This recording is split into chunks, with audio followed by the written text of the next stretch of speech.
नमस्कार दोस्तों, आपका स्वागत है योगेश महाजन लीगल चैनल पर। योगेश महाजन लीगल चैनल पर हम आपको प्रस्तुत करेंगे नवीनतम सुप्रीम कोर्ट के फैसलों और विभिन्न अन्य न्यायालयों के फैसलों पर और विधि ज्ञान को प्रसारित करने का प्रयास करेंगे। इस चैनल पर हम न्यायिक फैसलों के महत्व को समझाने और विधि समझौतों की युक्तियों को समझाने का प्रयास करते हैं। हमारा मकसद है कानून और न्याय के क्षेत्र में ज्ञान को आपके पास पहुंचाना, तो कृपया हमारे चैनल को सब्सक्राइब करें, घंटी आइकन दबाएं, वीडियो को लाइक और शेयर करें। दोस्तों, माननीय सुप्रीम कोर्ट का एक फैसला है जो कि 20 नवंबर 2023 को आया है। ये एक रिपोर्टेबल जजमेंट है जो कि अराइज हुई है special leave petition criminal number 11426 और 2023। तो ये स्पेशली पिटीशन क्रिमिनल से अराइज हुई थी, एक रिपोर्टेबल जजमेंट है और ये जजमेंट काफ़ी ज़्यादा हेल्पफुल उन लोगों के लिए हो सकती है जो एक स्टेट में रहते हैं और एफआईआर जो है वो दूसरी स्टेट में हुई है। तो ये एंटीसिपेटरी बिल से रिलेटेड एक काफ़ी महत्वपूर्ण जजमेंट है और ख़ासकर जो एलिगेशंस लगाई जाती हैं फॉर 498 की और 406 की, वो दूसरी स्टेटों में लगाई जाती है और ऐसे भी कई ऐसे ऑफेंसेस हैं जो दूसरी स्टेटों में लगाए जाते हैं और अक्यूज्ड हैं दूसरी स्टेट में रह रहे होते हैं। तो ये जजमेंट उनके लिए काफ़ी हेल्पफुल हो सकती है। लेकिन इसमें जो रिलीफ ग्रांट किया गया है वो सिर्फ इतना तक ही बताया गया है कि लिमिटेड ट्रांजिएंट एंटीसिपेटरी बेल दी जा सकती है। ये अगर मान लीजिए अगर एक कोई व्यक्ति है कोई महाराष्ट्र में रह रहा है और एफआईआर जो है वो दूसरी स्टेट में हुई है, किससे कर्नाटका में हुई है, तो महाराष्ट्र का व्यक्ति चाहे अपनी रेस्पेक्टिव हाई कोर्ट में जाके जो है पिटीशन 438 सीआरपीसी के अंदर एंटीसिपेटरी बेल की एप्लीकेशन फाइल कर सकते हैं। और यहाँ पर कोर्ट जो है वो पहले एक नोटिस देगी जो इस जजमेंट में बताया है। नोटिस जो है वो वहाँ की इन्वेस्टिगेटिंग एजेंसी या पब्लिक प्रोसिक्यूटर होंगे उनको भी देना जरूरी होगा ताकि वो आके इसको जो है अपनी जो व्यूज़ हैं जो काउंटर करना चाहें कर सकते हैं। तो ऐसे कुछ यहाँ पर इस जजमेंट में देखने को मिला। क्योंकि एक 85 पेजेस की जजमेंट है, थोड़ा सा हम ब्रीफली चलने की कोशिश करेंगे और समझेंगे माननीय सुप्रीम कोर्ट ने क्या इसमें फैसला दिया था। ये एक 20 नवंबर 2023 को आई थी जजमेंट। तो यहाँ पर फैक्ट्स क्या थे कि एक कंप्लेनेंट वाइफ है जो कि उन्होंने चैलेंज किया था 7 जुलाई 2022 के ऑर्डर को चैलेंज किया था जो एडिशनल सिविल एंड सेशन जज बेंगलुरु के थे। तो उसमें जो सिविल एंड सेशन जज हैं बेंगलुरु के, उन्होंने एंटीसिपेटरी बेल उनके जो अक्यूज्ड जो उनके हस्बैंड हैं उनको एंटीसिपेटरी बेल ग्रांट कर दी थी और उनके जो फैमिली मेंबर्स हैं। और जो ऑफेंसेस लगाए गए थे वो लगाए गए थे 498, 406, 323। यहाँ पर जो कंप्लेनेंट वाइफ है उन्होंने जो केस है वो रजिस्टर्ड किया था, राजस्थान में रजिस्टर्ड किया था। तो यहाँ पर यही हुआ था कि जो वाइफ हैं वो राजस्थान में उन्होंने केस कंप्लेंट थी वो फाइल की थी और एफआईआर वो राजस्थान में थी। लेकिन जो हस्बैंड हैं और उनके जो फैमिली मेंबर्स हैं उन्होंने जो बेंगलुरु में जो एडिशनल सेशन जज हैं उन्होंने उनको एंटीसिपेटरी बेल दे दी थी। तो अब यहाँ पर जो ये माननीय कोर्ट ने ये बताया कि कुछ फैक्ट्स क्या थे, पहले उस पर देखते हैं। फैक्ट्स ये थे कि जो मैरिज जो हुई थी 2020 में हुई थी और वो बेंगलुरु में रह रही थी जो कंप्लेनेंट वाइफ है, और हस्बैंड ने एक सेक्शन 13 के अंदर हिंदू मैरिज एक्ट के अंदर डाइवोर्स की पिटीशन फाइल की थी प्रिंसिपल जज जो कर्नाटका में बेंगलुरु कर्नाटका में डाली थी। नोटिस इशू हुआ था डाइवोर्स पिटीशन का 2021 में। तो फिर वाइफ ने ट्रांसफर पिटीशन जो है सुप्रीम कोर्ट में डाली थी। वहां से जो केस है ट्रांसफर होके राजस्थान में वापस चला गया था, चिरावा डिस्ट्रिक्ट झुंझुनू राजस्थान, यहाँ पर ट्रांसफर कर लिया था माननीय सुप्रीम कोर्ट ने। अब वहां पर वाइफ ने एक एफआईआर भी रजिस्टर कराई थी 498, 406, 323 के अंदर और साथ में बताया कि एलिगेशंस बताई हैं कि 2 सिबलिंग्स थी कंप्लेनेंट वाइफ के, वो स्टिल अनमैरिड है। वाइफ के जो फादर हैं वो हार्ट पेशेंट है, उन्होंने 40 लाख रुपए खर्च किए थे डाउरी डिमांड जो मांगी गई थी। और एलिगेशंस थी वो फादर, मदर और यंगर ब्रदर हस्बैंड के। और फिर कंप्लेंट वाइफ ने बताया कि वो विक्टिम है harassment, torture, demand of dowry का। और हस्बैंड और उनके जो वाइफ ने जो बताया कि अक्यूज हस्बैंड और उनके फैमिली ने चीट किया है और चूंकि ये एलिगेशंस लगाई थी कि कंप्लेनेंट वाइफ ने कहा था कि वाइफ के मतलब जो वाइफ के जो फादर ने प्रॉमिस किया था कि 1 करोड़ रुपया शादी में खर्च करेंगे, लेकिन जो चीट किया सिर्फ 40 लाख ही मतलब बताया गया है, जैसी एलिगेशंस हैं। और हरासमेंट और टॉर्चर था वो 11 दिसंबर 2020 से 7 जुलाई 2021 तक रहा, 1 साल की मैरिज के बाद। 1 साल की मैरिज के अंदर ही कपल ने साथ ही काटा था। फिर उसके बाद फिर थ्रेटनिंग मिल रही कि वो डाइवोर्स दे देंगे और फिर सेकंड टाइम मैरिज करेंगे। तो ये एलिगेशंस थी सारी, और एलिगेशंस के बाद फिर लगाया कि कोविड हो गया, तो फिर मतलब एलिगेशंस का ही पार्ट है सारा कुछ ये। और साथ में एलिगेशंस थी कि 30 लाख रुपीस अभी भी पोजीशन है हस्बैंड और उनके फैमिली मेंबर्स की पोजीशन में। और फिर इसके बाद एक फिर कंप्लेंट डाली गई थी 498, 406, 323 की।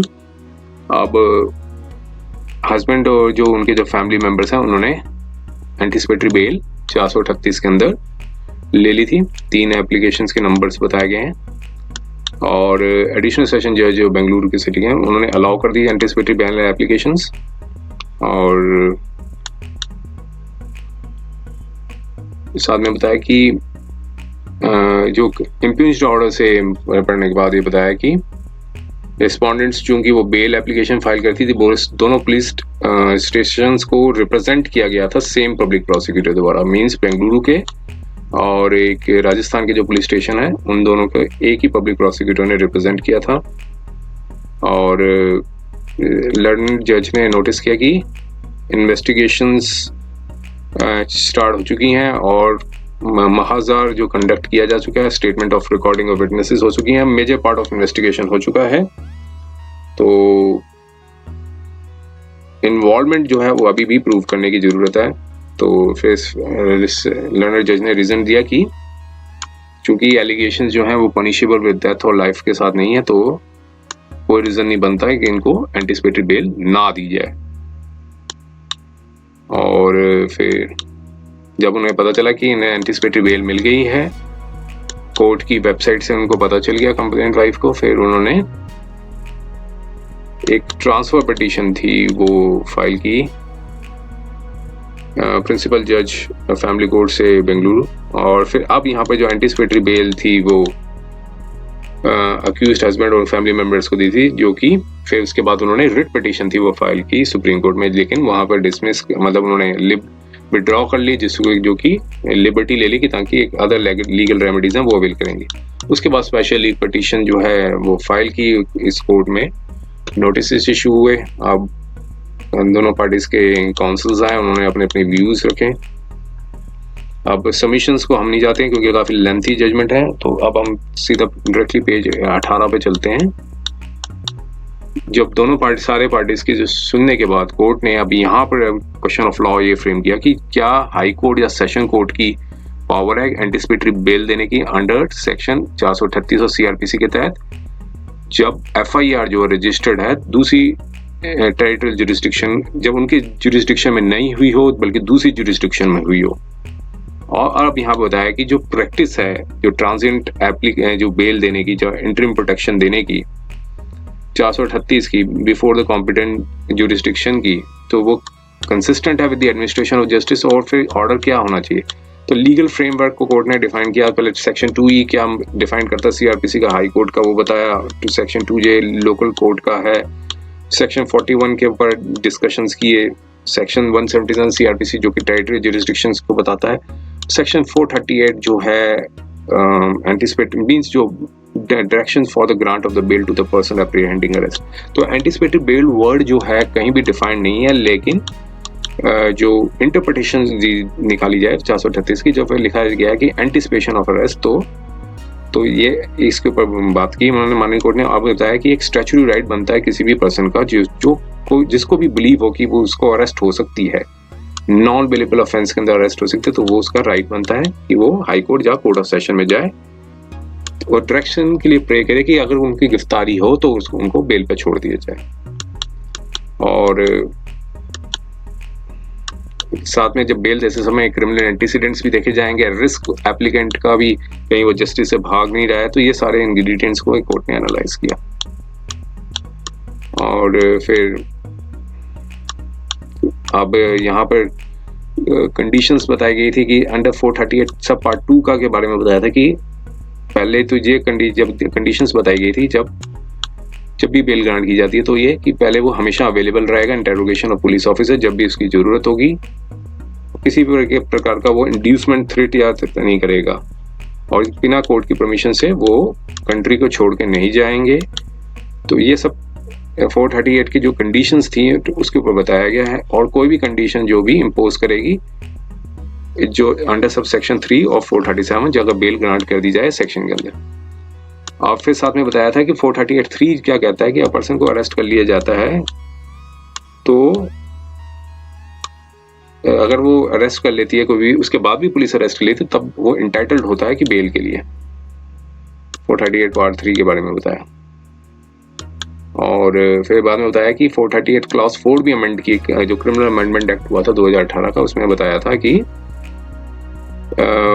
जो रेमेडी है वो नहीं दी जा सकती जो अगर कोई भी पर्सन अक्यूज होगा इस तरह के जो ऑफेंसेस हैं, जो सेक्शन 376 के से रिलेटेड जो ऑफेंसेस हैं उसमें कोई भी होगा। तो अब इस बताया कि स्टेट लेजिस्लेचर ने जो स्टेट अमेंडमेंट्स भी किए हैं, और फिर इसमें जो है एक evolutions of safeguards of anticipatory bail, इसमें कोई जजमेंट्स थी जो पुरानी जो जजमेंट्स थी माननीय सुप्रीम कोर्ट ने दी थी जो कॉन्स्टिट्यूशनल बेंच की थी। एक काफ़ी फेमस जजमेंट है Shri Guru Bakhsh Singh Sibba versus state of Punjab 1980 में आई थी, ये कॉन्स्टिट्यूशनल बेंच द्वारा दी गई थी। तो इसमें जो एंटीसिपेटरी बेल जो है उसके क्या पर्पस क्या है उसके उस जजमेंट में काफ़ी एलेबोरेट किया गया था, और खासकर उसमें ये डिस्कस किया गया था कि जैसे FIR अगर रजिस्टर्ड भी नहीं हो, अगर एप्रीहेंशन ऑफ द अरेस्ट का लग रहा हो तो फिर व्यक्ति जो है वो एप्लीकेंट है वो कोर्ट में आके बेल के लिए वो अपने एक्सरसाइज कर सकता है राइट को। तो ये कई जजमेंट्स थी ये सब गुरु बख्श सिब्बा की जजमेंट्स थी उसके ऊपर डिस्कस किया था। अब यहाँ पर बताया था कि जो कॉन्सेप्ट है एंटीसिपेटरी बेल का वो 41st लॉ कमीशन की रिपोर्ट आई थी 1969, उसमें बताया गया था। उसका कुछ जो पॉइंट को हाईलाइट किया है माननीय सुप्रीम कोर्ट ने कि जो नेसेसिटी क्या है एंटीसिपेटरी बेल की, वो क्योंकि कई बार इन्फ्लुएंशियल पर्सन्स जो होते हैं वो इम्प्लीकेट करते हैं राइवल्स को फॉल्स केसेस में, ताकि उनको डिस्ग्रेस करने के लिए या फिर डिटेन करने के लिए कुछ समय उनको जेल में रखा जाए। तो इस सबको पॉलिटिकल राइवलरी होती है, तो ये काफ़ी ज़्यादा बढ़ चुकी है। तो ये पर्पस लॉ कमीशन ने भी जो है वो समझा था। फिर 48 लॉ कमीशन की रिपोर्ट आई थी 1972 की, उसमें ये बताया था कि some questions under the code of criminal procedure bill 1970 का। तो ये गुरु बख्श सिंह सिब्बा की जो जजमेंट के ऊपर भी काफ़ी फोकस किया है। बालचंद जैन की जजमेंट थी, उसमें बताया था कि एक जजमेंट थी बालचंद जैन की, तो उसमें बताया था कि एंटीसिपेटरी बेल का मतलब यह है कि anticipation of arrest, bail in anticipation of arrest.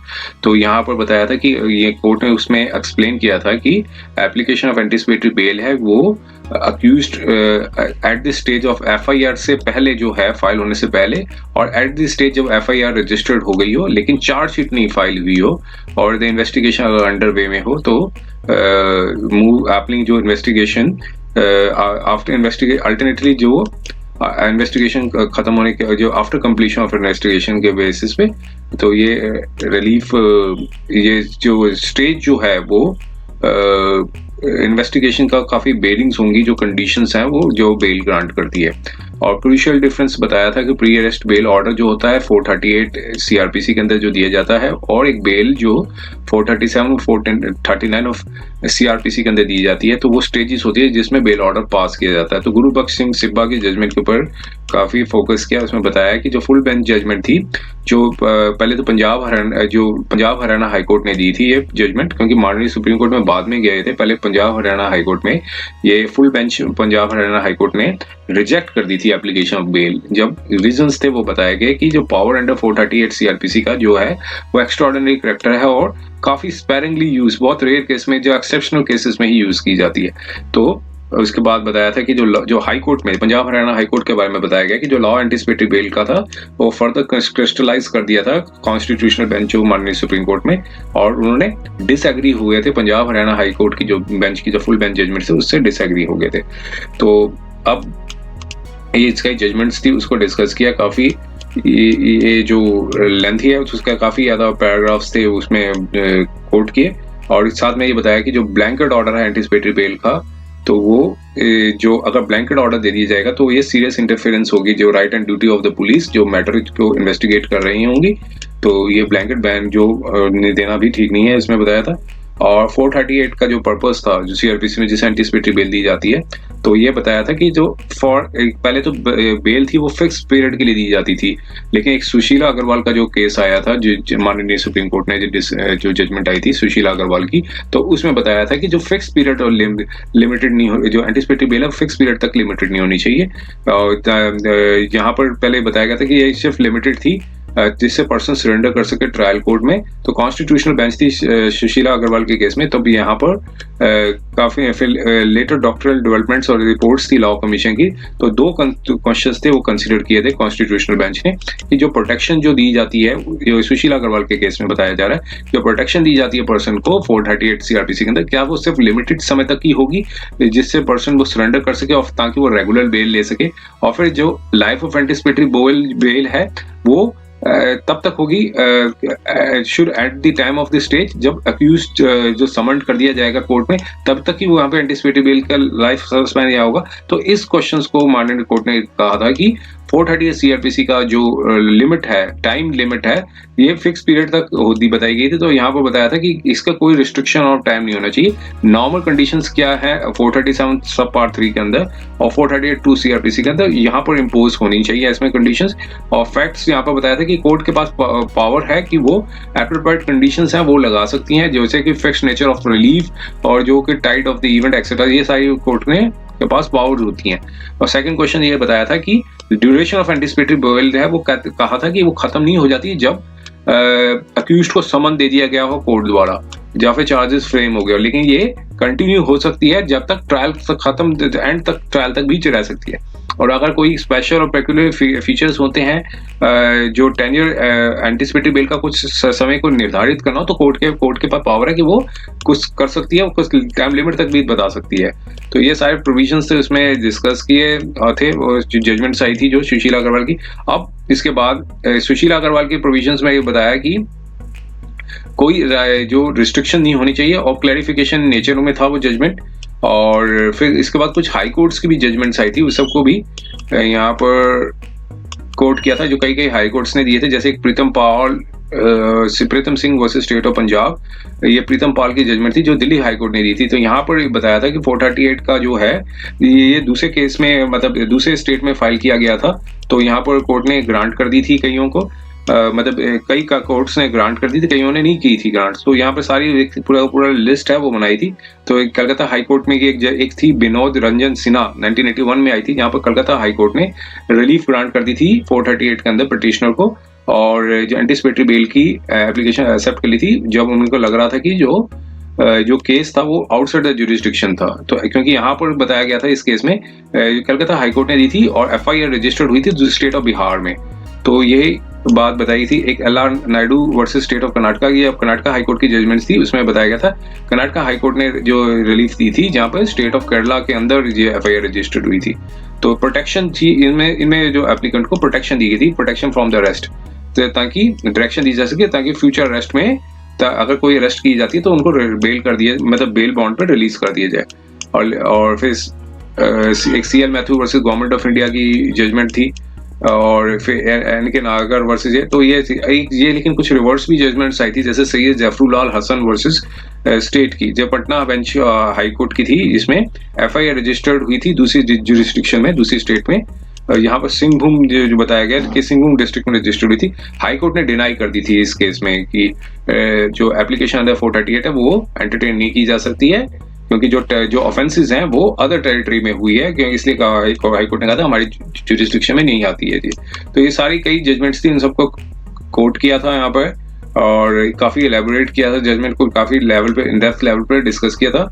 और फिर अब यहाँ पर जो इंडिविजुअली लेवल पे देखा कि सैयद जफरुलाल हसन की जजमेंट थी, तो वहाँ पर पटना हाई कोर्ट ने इस 438 सीआरपीसी को बताया था कि यहाँ पर high court means court of session means cannot mean कि कोई भी हाई कोर्ट हो, कोर्ट ऑफ सेशन हो। तो यहाँ पर कोर्ट ने पाया था कि जो हाई कोर्ट ने ये पाया था कि जो एप्लीकेशन फॉर डायरेक्शन थी तो 438 सीआरपीसी जो थी, कोर्ट पटना बेंच ने कहा था कि मेंटेनेबल नहीं है। और FIR जो रजिस्टर्ड हुई थी जनकपुरी पुलिस स्टेशन सिंहपुर में। तो ऐसी जजमेंट्स थी। एक संध्या चंद्रा कोले की जो जजमेंट थी 214 से आर्टिकल कॉन्स्टिट्यूशन के अंदर बताई गई थी। तो उसमें बताया था कि हाई कोर्ट हर स्टेट की जो है वो हेल्ड करती है कि जो सेशन जज है उनकी कोई अथॉरिटी नहीं होती, हैज गॉट नो अथॉरिटी कि जो वो एक्सरसाइज कर सके ज्यूरिसडिक्शन को, जो 438 का जो भी उनकी beyond territory limits of the session division होगा। मान लीजिए दूसरी स्टेट में कोई सेशन डिवीजन है तो उस दूसरी स्टेट की हाई कोर्ट की ज्यूरिसडिक्शन नहीं होती है। 214 के ऊपर इस जजमेंट में संध्या चंद्रा जो कोले की जो हाई कोर्ट की जजमेंट थी उसमें 214 के प्रोविजन आर्टिकल थे उसके ऊपर डिस्कस किया था। तो यहाँ पर और फिर एक इसके बाद एक जस्टिस VL मलिबाथ कमेटी की रिपोर्ट आई थी और इसमें बताया था कि जो कमेटी ने प्रपोज किया था उसका रिपोर्ट में कि जो एंटिसिपेटरी बेल है वो 2 कंडीशन में देनी चाहिए। कोर्ट पहली चीज कोर्ट को पब्लिक प्रोसिक्यूटर द्वारा भी सुनना चाहिए कि पब्लिक प्रोसिक्यूटर का क्या वर्जन है अगर कोई भी एंटिसिपेटरी बेल की एप्लीकेशन फाइल करता है। और जो पिटीशन जो है और वो एंटिसिपेटरी बेल की वो उसी कोर्ट द्वारा होनी चाहिए जिसकी कॉम्पिटेंट ज्यूरिसडिक्शन है। तो ये दिल्ली हाई कोर्ट की जजमेंट थी। एक सूर्या प्रताप सिंह की, इलाहाबाद हाई कोर्ट की, अजय अग्रवाल की, अमितागढ़ की, अमितागढ़ की, बॉम्बे हाई कोर्ट की। तो ये कई जजमेंट्स थी। यहाँ पर ये बताया था कि इस जजमेंट जो ये सारी जजमेंट्स थी उसमें ट्रांजिएंट एंटिसिपेटरी बेल अप्रोच के ऊपर हाईलाइट किया गया था।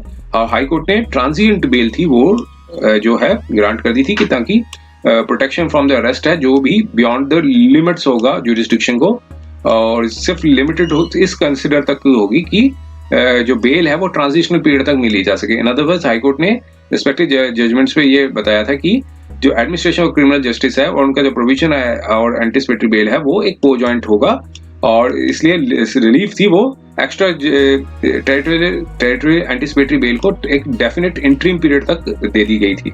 तो ये जजमेंट्स थी। कई जजमेंट्स थी दिल्ली हाई कोर्ट की जैसे प्रीतम पाल की, केरला हाई कोर्ट की CL Matthew, Bombay high court की NK Nair, Calcutta high court की R Binod Ranjan, Karnataka high court की LR नायडू और गेम्स क्राफ्ट टेक्नोलॉजीज। तो ये एक्सप्रेशंस बताए थे हाई कोर्ट ने कि court of sessions high court और court of sessions of in 438 CRPC का बताया था कि डिफरेंट है और इनका जो डिसजॉइंट है from general scheme of the criminal procedures. तो ये सब करने के बाद फिर बताया कि हाई कोर्ट जो रिस्पेक्टिव जजमेंट्स में बताया था कि एक lack of legislative qualifications of the expression high court of session to means कि ये सिर्फ एक्सटेंड होगी टू एनी हाई कोर्ट और court of session in whose jurisdiction and arrest is apprehended by the person जहां पर कोई FIR file हुई हो। अपोजिशन था लॉ का ओवरसीज का, ये जजमेंट्स आई थी मींस दूसरे जो इंटरनेशनल लॉस है उसके ऊपर डिस्कस किया यहाँ पे। जैसे आर्टिकल 9 है universal declaration of human rights 1948, यहाँ पे बताया था किसी को भी कोई आर्बिट्रेरी अरेस्ट और डिटेंशन नहीं किया जा सकता, एक्साइल नहीं किया जा सकता। Article 10 international covenant of civil and protection rights United Nations 1966 का ये बताता है कि जो हर पर्सन को जो डिप्राइव ऑफ द लिबर्टी जो है उसको जो जिसको भी लिबर्टी से डिप्राइव किया जाए तो उनको ह्यूमैनिटी के साथ और रिस्पेक्ट के साथ for the inherent dignity of the person के ह्यूमन पर्सन के साथ डील करना चाहिए। तो ये प्रोविजंस थे इंटरनेशनल लॉज के भी जो कुछ प्रोविजंस है उसको यहाँ पर डिस्कस किए। अब हम फाइनली पे चलते हैं। बाकी कई इंटरनेशनल फिगर्स के ऊपर मतलब जो लॉस है उसके प्रोविजंस को डिस्कस करने के बाद आर्टिकल 39A था जो बताता है डायरेक्टिव प्रिंसिपल्स का, वो बताता है equality, justice and the free legal aid. तो और यहाँ पर फिर जो सारी के जजमेंट्स थी उन सबको कोट करके अब यहाँ पर फाइनली में ये आया कि जो कॉन्स्टिट्यूशनल बेंच थी गुरुबख्श सिब्बा की, उन्होंने बताया था कि जो प्रोसीजर ऑफ सब्सटेंशियल रिस्ट्रिक्शंस थी जिसमें ग्रांट ऑफ एंटिसिपेटरी बेल दी जाती है। और सुशीला अग्रवाल की जजमेंट में बताया था कि एंटिसिपेटरी बेल जो है वो लिमिटेड नहीं होती थी और सिर्फ एंड ऑफ द ट्रायल तक भी चल सकती है। और इसके बाद गुरुबख्श सिब्बा की और सुशीला अग्रवाल की जजमेंट्स के बाद फाइनली अपना जो वर्जन था 48 CRPC का वो ये बताया कि जो अदर ज्यूरिसडिक्शंस के ऊपर भी पुलिस के पास भी पावर होती है कि वो अक्यूज्ड को अदर ज्यूरिसडिक्शंस में जो कर सकते हैं, अरेस्ट कर सकते हैं बिना किसी वारंट के, और तो किसी भी कंट्री में जाकर पुलिस से अरेस्ट कर सकती है। तो ये कुछ प्रोविजंस थे और उसको डिस्कस किया कोर्ट ने। और बालचंद जैन की थी, उसमें बताया था कि एंटिसिपेटरी बेल मींस की anticipation of arrest. Constitutional bench ने गुरुबख्श सिंबा में बताया था कि जो फाइलिंग ऑफ एफआईआर जो है वो जरूरी नहीं कि वो कंडीशन हो कि एंटिसिपेटरी बेल के लिए कि एफआईआर रजिस्टर्ड होनी जरूरी है, ऐसा नहीं है। और 438 की जो पावर है वो रीजनेबल बिलीफ होनी चाहिए कि अगर व्यक्ति को लग रहा है कि उसे अरेस्ट किया जा सकता है तो उसको बाद बिलीव होनी चाहिए कि एप्रीहेंशन ऑफ द अरेस्ट होना चाहिए इसको। और ट्रांजिएंट जो वर्ड जो है यहाँ पर बताया कि ट्रांजिएंट का मतलब क्या है, लैटिन वर्ड है वो ट्रांजिस्टस मींस एक पासेज मिलना चाहिए from one place to other. तो ट्रांजिएंट जो है वो सीआरपीसी में नहीं डिफाइंड है, जैसे ट्रांजिएंट बेल दी जाती है तो कोर्ट ने कहा कि सीआरपीसी में भी डिफाइंड नहीं है। लेकिन जो कॉन्साइज ऑक्सफोर्ड डिक्शनरी का जो मतलब है 10th एडिशन का, वो ट्रांजिएंट मींस कहता है कि carrying of the people from things from one place to another, या फिर conveyance of the passengers on the public transport. तो ट्रांजिएंटेड और ट्रांजिटिंग जो है मींस पास अक्रॉस थ्रू। तो यहाँ पर ट्रांजिएंट के ऊपर जो है काफी एनालिसिस किया, ब्लैक लॉ डिक्शनरी में भी ट्रांजिएंट का मतलब बताया हुआ था।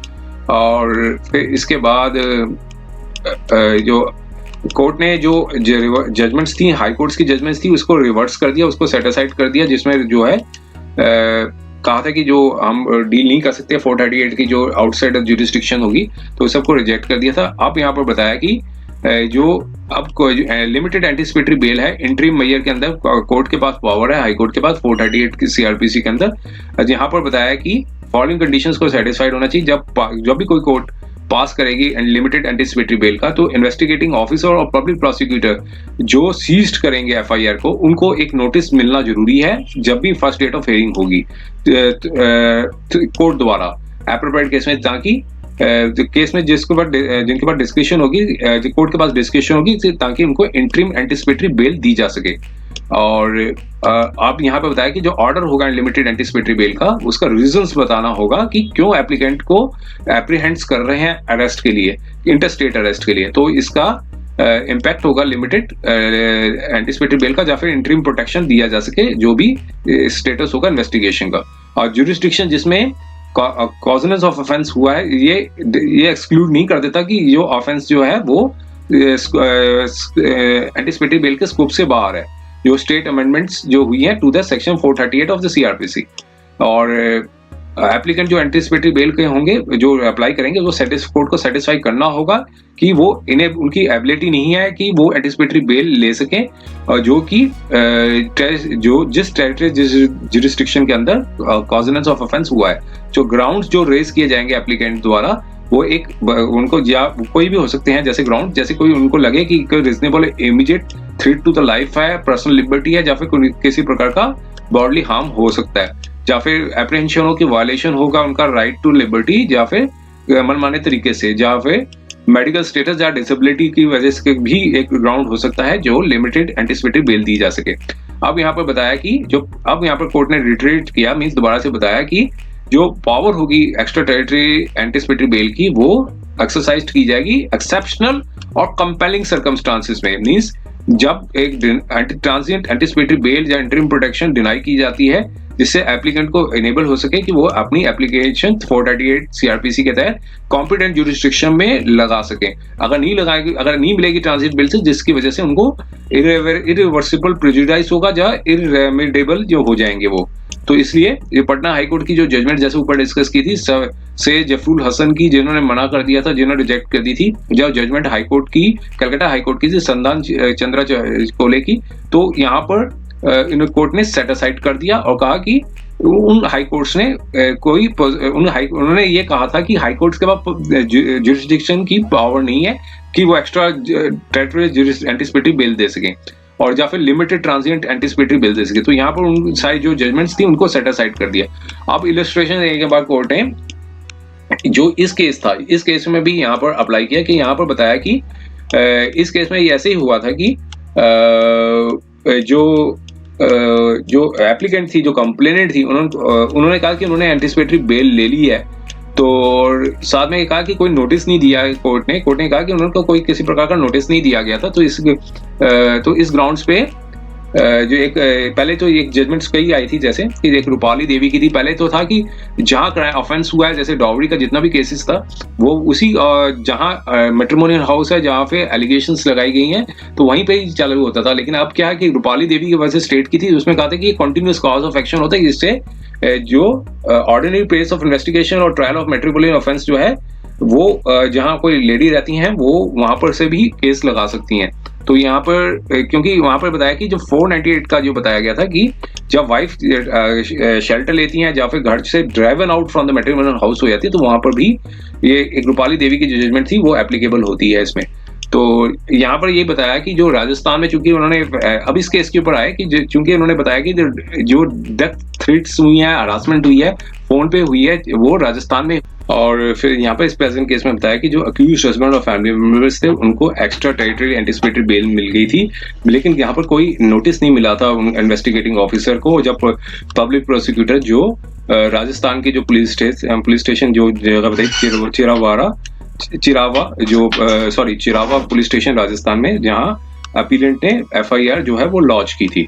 तो इस फैक्ट्स और सर्कमस्टांसेस को देखते हुए कोर्ट ने जो है अपील थी उनकी अलाउ कर दी और अपील को इस टर्म्स पे डिस्पोज किया। पहला कि जो इम्पिंज्ड ऑर्डर था additional city civil and session जज बेंगलुरु का, उन्होंने नोट नहीं लिया था कि रिस्पोंडेंट नंबर 2 जो है जिनकी क्रिमिनल मिसलेनियस पिटीशन को अलाउ कर दिया था, इन चीजों को नोट नहीं किया था। तो इसलिए इम्पिंज्ड ऑर्डर जो पास थे, जिसको चैलेंज किया था एडिशनल सेशन जज का, उसको सेट असाइड कर दिया।